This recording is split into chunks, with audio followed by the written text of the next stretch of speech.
Hello and welcome to the Origins of Islam. After learning about the various influences on the Quran in the last video, today we want to use that knowledge and try to narrow down who those writers of the Quran were and where they came from. So, what can we say about the writers of the Quran? We do know that they were fluent in both Arabic and Aramaic. Aramaic was the liturgical language in the East, just like Latin was the liturgical language of the Catholic Church in the West. From the Quran itself, we know that its writers wrote polemic texts against the Trinitarian Christians of their time. The tone of their texts suggests that they were written in opposition to the Church of the East, also known as the Nestorian Church, which adopted the Nicene Creed in 410 at the Council of Seleucia-Ctesiphon, which was the Persian equivalent to Nicaea under the Sassanid king Yazdegerd I. Since these polemics are so central, we are safe to assume that they were written by an Eastern Christian splinter group, a minority among these Christians. And the reason being, if you are a minority, you define yourself more in opposition to the majority than through your own beliefs. So them being anti-Trinitarian versus the Trinitarian Church of the East was really their main focus when writing the Proto-Quran. However, sometimes they also seem to attack the Greek Church instead, sometimes the Monophysite Ghassanids. So those writers were aware of other forms of Trinitarian Christianity, but their main ideological enemy seems to have been the Church of the East. And of course, the people who wrote the Quran, the people of this Quranic movement, believed to live according to scripture as opposed to the other Christian groups, and that understanding was then documented in the Quran. Now let's try to narrow down where the writers of the Quran actually came from. So we know that it had to be a place where Arab Christians lived. It had to be a place with a dominant Nestorian church. It had to be a place where Monophysite Christianity, where Gnostics, where Buddhists, and where Zoroastrians were present, as we know from all those different influences on the Quran, which we have established in the previous episode. We also know that it had to be a place that matches plants, fruits, gardens, etc. mentioned in the Quran. And they must have lived in a place which is consistent with the language used in the Quran. And that language is the language of Eastern Syria. Given all those constraints, one thing that we know for sure is that the Quran must have been written in a large, buzzing population center with a diverse population. Only in a big metropolis would you get all those influences that we've seen. Based on those criteria, we can already say that Mecca and Medina match pretty much none of the above. I mean, there probably were Christians down there, maybe even Nestorians, but everything else just wasn't present. Those places weren't big metropolitan centers, they were rather small and insignificant. They are in the middle of the desert, so we do not have the plants, fruits, gardens, etc. It has the wrong language, the wrong dialect, and there clearly are no Buddhists or Zoroastrians anywhere near these places. Instead, everything points to Eastern Persia. And now I know you will immediately object and say, well, didn't you just say that the language was that of Eastern Syria? How come now you're saying everything points to Eastern Persia? Well, the reason is actually quite simple, and that is that we know of many deportations under the Sassanid kings. Hundreds of thousands of people from Syria, Cilicia, and Cappadocia were deported and moved into the east under King Shapur I alone, who reigned from 240 to 270 AD. And among them were many Christians. And then throughout the centuries, whenever there was a war between the Sassanid Empire and the Roman Empire, or then later the Byzantine Empire, there would have been deportations. Because what those Sassanid kings did was to build new cities to further their own glory, but then those cities would be empty and they needed to be filled. So then they would bring in people whom they would deport. And keep in mind, back then the world population was a lot smaller, so deporting hundreds of thousands during a single campaign is quite significant. And particularly under Khosrow I, who reigned from 531 to 579 AD, once again hundreds of thousands were deported, almost all of them Christians, and many of them Arabs. In the Quran, Khosrow I is actually referred to as the Pharaoh, and there's a parallel drawn between Khosrow and the deportees with the Pharaoh in the Old Testament and the Jews who have to live in the Egyptian exile. So it seems quite reasonable that the people who wrote the Quran were in fact deportees or descendants of deportees who lived under Khosrow I and who were hoping to return to the lands of their ancestors further to the west in Syria. and they compared themselves to those Israelites. They wanted to have their own Exodus, or using the terminology of the Quran, they wanted to have their own Hijrah. Now, the earliest Arab coins, they actually do come from the Far East, and on them we have the Abdallah motto, which means servant of God. And that was a title for Jesus, which was very common among Eastern Christians, not so much anymore in the West, where it fell out of favor centuries before. The one name that will come up again and again throughout my presentations is, of course, Abd al-Malik. He seems to be the linchpin of this Quranic movement. He propagated it in the West. He brought in a very strict Arabization policy in his empire, and he seems to have pushed the Quran or the theology of the Quran throughout his empire. Now, when we look at his coins, he's introduced there as Abd al-Malik Marwan, and not as Abd al-Malik ibn Marwan, as later traditions tell us. So when we look at the hard evidence on the ground, the coins that we can dig up, he's Abd al-Malik Marwan.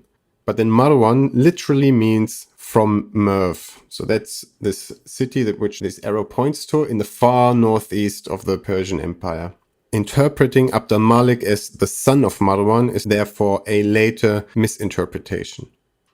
So what is that city Merv? Nowadays, it's pretty much forgotten, at least in the West, because in 1221 AD, the Mongols completely destroyed the city. They killed everybody in it and burned down all the buildings, the libraries and everything, and it has been deserted since.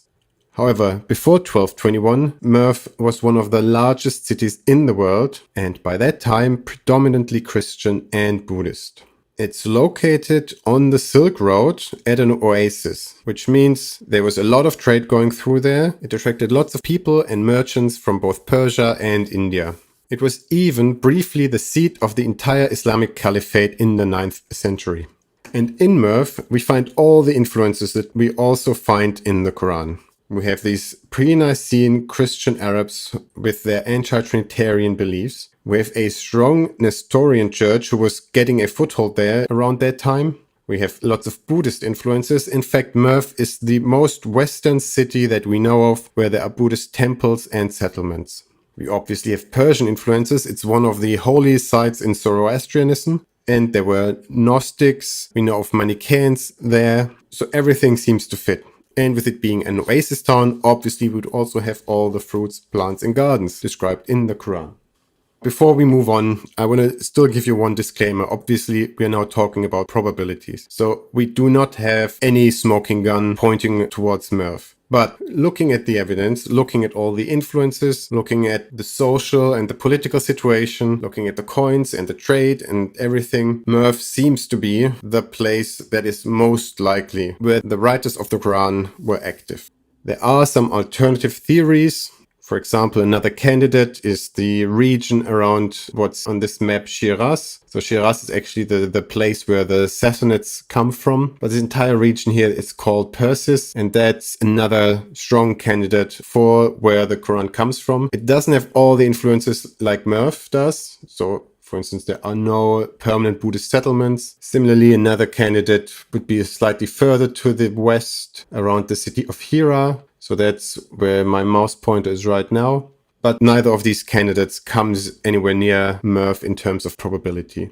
And now let's go even more speculative. And let's try to answer the question when this proto-Quran was put together. Now here, as I just said, we are getting even more speculative. But we can still try to make an educated guess. The problem that we have is, of course, that we only have circumstantial evidence.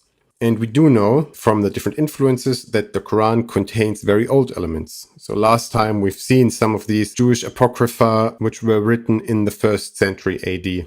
But when were those elements put together? And now I'm going out on a limb here and I'll say that this proto-Quran or the core of the Quran, these oldest elements that we find in the Quran, they were probably compiled between 550 and 600 AD, so quite a bit earlier than we are told in the standard Islamic narrative. So what's my reasoning behind these dates? Well, we've already seen that Khosrow I was mentioned as Pharaoh within the Quran. So this proto-Quran must have been written either during or shortly after his reign. That is why I have 550 as a lower bound. And there's another reason, because around 550, the city of Merv became the seat for a metropolitan bishop of the Church of the East, which is sort of a marker for the Church of the East establishing itself there and trying to establish a church hierarchy and trying to include all the Christians that were already there within their church hierarchy, which then would be a trigger for people who do not share the same theology and the same Christology as the Church of the East to band together and to form an opposing group. And as we can see from all these polemical verses, that's exactly what has happened. So 550 as a lower bound. Now the upper bound I put here is 600, and that's already a bit more difficult to establish. But the reason is, from the text in this Proto-Quran, we can conclude that this Arab exodus or Arab hijra had not yet happened.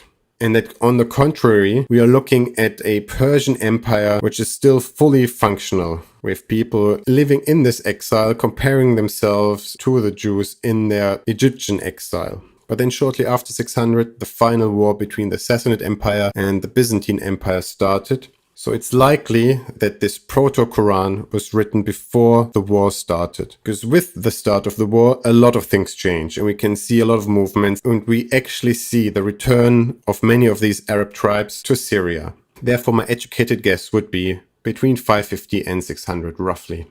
But just to make sure that everybody's clear on this, I'm talking about the Proto-Quran, the core of the Quran. So that's not the book itself. The Quran, as we've established in the very first video, must have been written over a longer period of time. I would argue that it didn't exist as a complete book until at least the late 8th century.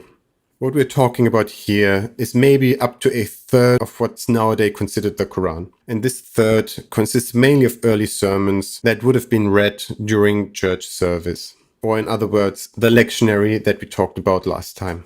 And as I've put also on this slide, changes to the text were made until the 9th century, at least. So the Quran was still being worked on until the 9th century. Probably quite some time into the 9th century. And then the diacritics, those are these dots and dashes, they weren't finalized until the 10th or even the 11th century. And that's really when the reading was fixed. We are looking at a process that took maybe 500 years to complete. So from the original sermons, the original lectionary, all the way to the completed Quran, that was a long process. And it wasn't done in just a few decades as the standard Islamic narrative tells us. Now, before we end today's presentation, let me introduce you to this slide that I've created. So what we can see here is how those different Christian groups are interconnected. This is supposed to help us navigate the upcoming presentations. Let me just quickly explain what we are looking at here. And what we can see at the beginning are three main lines. We have the Catholics, which are basically the Greek Christians at the time. Well, Greek and Latin, but we're looking mainly at the Greek side of things here, because that's the context of where the Quran was written. We have those Syrian anti-Trinitarians. Those were Aramaic speakers. They were Semites. They included Arabs as well. That's their cultural background, and they would have rejected the Trinity. And then we have the Ebionites, who were also anti-Trinitarians, who come from a Jewish cultural background, who would have considered themselves Jews, but who would also have considered themselves to be Christians. They believed that Jesus was the Messiah, but they didn't believe that he was God. Also important to understand here are those gray lines, which connect the different streams here. And they do not represent people. Instead, they represent ideas. So for example, when you look at the Arians, they are connected to the Catholic stream and to the Syrian anti-Trinitarian stream, which doesn't mean that the Catholics and Syrians came together and formed a new group. It means that Syrian anti-Trinitarian ideas were merged with Catholic ideas to form the basic theology. I've also tried to color code this a little bit. So the different colors are supposed to show the different cultural background on which these streams evolved. I've already mentioned that this pink is the Greek cultural background. On top, the red, that's an Egyptian cultural background. Then those three bluish tones, those all come from an Aramaic cultural background. And in the bottom, the brownish one is a Jewish cultural background. And lastly, also the distances do somewhat represent theological distances. Not to scale, but it gives you an idea.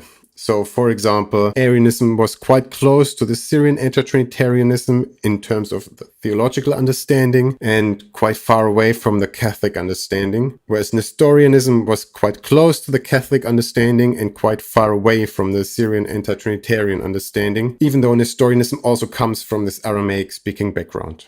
And then obviously the Syrian anti-Trinitarian Christianity was very close to that of the Ebionites in terms of their theology, in terms of their Christology. So there isn't really much of a difference between the Syrian anti-Trinitarian Christians and the Ebionites. And then to the far right of this page, you can see how Islam is forming. And as I've mentioned before, it only really starts in the 9th century. That's when we see this new religion. But the seed is planted a lot earlier, so it branches off of this Syrian anti-Trinitarian branch in the late 6th century. As we said before, likely between 550 and 600 AD is when we first see an evolution away into its own direction. Although it's still very much Christian at that time, be it an anti-Trinitarian form of Christianity.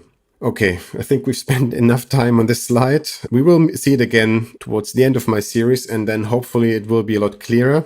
But for now, we've also come to the end of chapter 1 of my presentations. So that's why I want to summarize real quickly what we've seen so far.